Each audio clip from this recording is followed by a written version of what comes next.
আমি বাবার বাড়িতে এসেছি।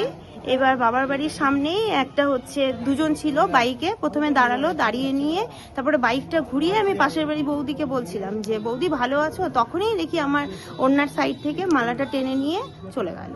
আচ্ছা, সোনার হার ছিল? হ্যাঁ, সোনার আর লকেট ছিল। কয়জন ছিল ওরা? দুজন ছিল। পরিচিত তো না এই এলাকার? না না না, আমি বলতে পারবো না, হেলমেট পরা ছিল। আচ্ছা, তখন কি মানে পাড়াতে লোকজন ছিল না? না, আরেকজন ছিল। মানে পাড়াতে মানে লোকজন এত ছিল না? এত লোকজন ছিল না। না, ফাঁকা ছিল? হ্যাঁ, ফাঁকাই ছিল। কোন জায়গায় ঘটনাটা ঘটেছে? এটা বিপ্লবী ক্লাব, কাউন্সিলরের বাড়ির পাশে। কখন ঘটেছে এটা? এটা ঠিক 8টা। কি বলবেন যে শহরের মাঝখানে এই ধরনের সন্ধ্যাবেলা এই ধরনের ঘটনা ছিনতাইয়ের?